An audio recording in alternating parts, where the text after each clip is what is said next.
This interview is part of the James J. Blanchard Living Library of Michigan Political History.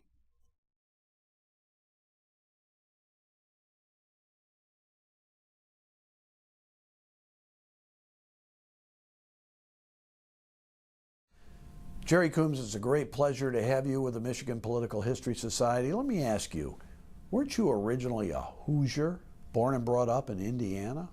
I was. How'd you come up to Michigan? Tell us the story. Well, there was a recession in Indiana and in the country, and my father had a coal company that was on the edge of extinction. And so he migrated to Michigan in 1939 and brought the family with him, and so we've been here ever since. You were 11 years old at the time? Yes. What was it, Indianapolis, where you were born and brought up your first 11 years? So you come to Michigan. Where was it? Highland Park? And what was Highland Park like at that time? Well, actually, it was in the city of Detroit, around West Chicago. And we lived real close to the center of the city and went to Visitation High School. I think it's now called Martin de Porres. And graduated from there, and then went into the Army when I was 17 after graduation. What was your neighborhood in Detroit like at that time? It was probably a neighborhood that was built in the 20s, and it was decent, and I would say ranged from upper middle class to middle class. Did you have a sense of what was going on around Highland Park, or that was your world, kind of? It was almost like a little community. It could have been Greenville, Michigan, or St. John's, or Owasso, or something? There were substantial portions of Highland Park that were upscale at that time. And they had, of course, a great community college, Highland Park Junior College, and it was noted around the country for its English program. And I went there 2 years. And that's after you got out of the Army? Right. So you were in the Army, and they kind of focused your attention on what it took to succeed in life. Is that it? You decided, I better go to college and get a degree? Oh, that was definitely a motivational factor.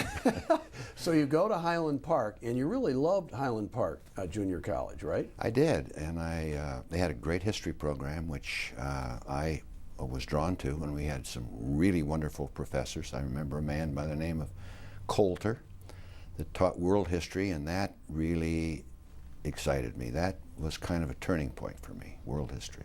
Now then, did you transfer to Michigan State at that point for your last 2 years? Yes, in 1950, after I met Colette. She was going to UD. Your wife, Colette, the mother of your 9 children. That's correct. How did you meet her anyway? Well, it was an interesting story. It was my first semester at junior college.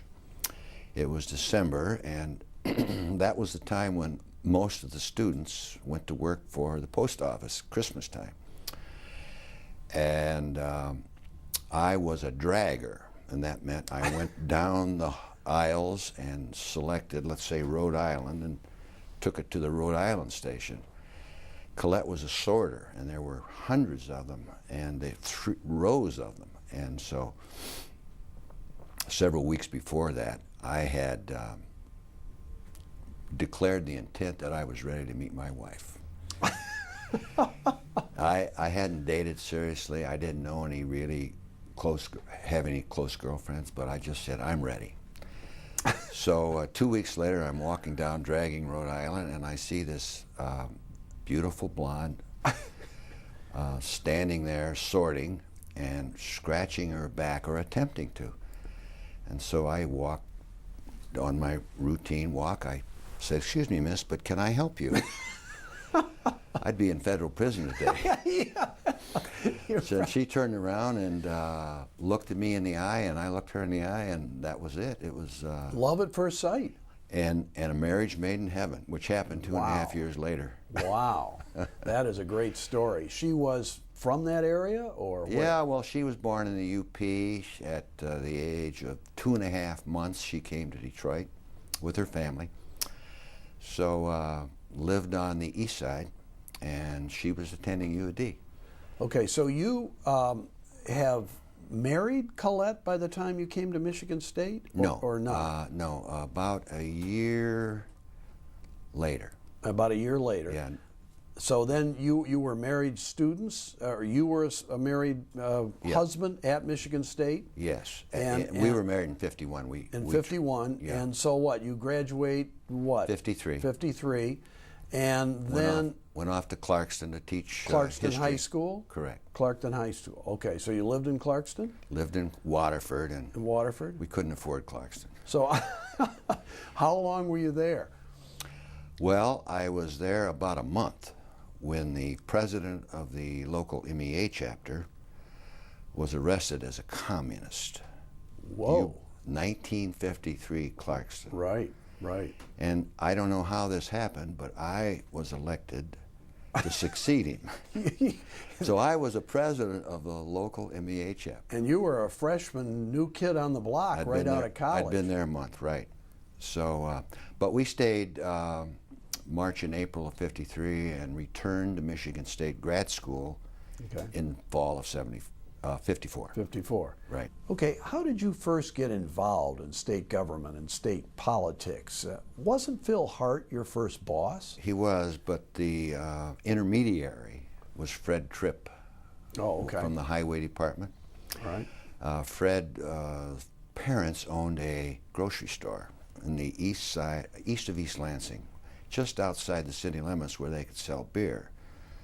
So he hired me for $1 an hour to lug the beer out to the students. And but he was subsequently hired by Menn and Williams to be his lobbyist. And so in the fall campaign of 1954, Fred asked me to pick up he and Phil at UAW Union Hall on the west side of Lansing, I believe it was on Clare Street, because they needed a ride home. So I went to the Union Hall and listened to Phil for the first time. I'd never seen him.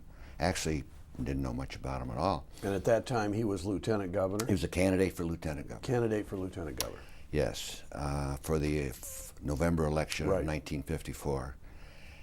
And I absolutely was, they say today, blown away by him. And I thought he was Adlai Stevenson, Woodrow Wilson. He was the most admirable personality I had ever come across. And when he said, "No party has a monopoly on the truth," I thought, that's my kind of guy. So I drove him home, and Fred later said, you know, I've given him your name as his assistant. He only has a budget for one person. And so you may be hearing from him. So we waited and waited. It was just before Christmas, and he called and said, come to work for me. Wow, you're like 25 years old at the time. Yeah, 26. 26 and, years old. With one child and two on the way, or another one on the way. Right. So that's pretty exciting for you. You went to work for him, and how long were you with him? About a year and a half, till the build up to the 56 election. And I was doing my thesis on the office of lieutenant governor. This is for a master's degree at Michigan State? Correct. Yeah. And was able to finish that in June of that year, but the pay was so little that I could not raise a family on it. So the Fair Employment Practices Commission was just created. That I think it was in 56, could have been 55. But anyway, they needed a regional director for the Lansing office, and I took that job. And it was a great experience for me. I learned an awful lot about community organizing.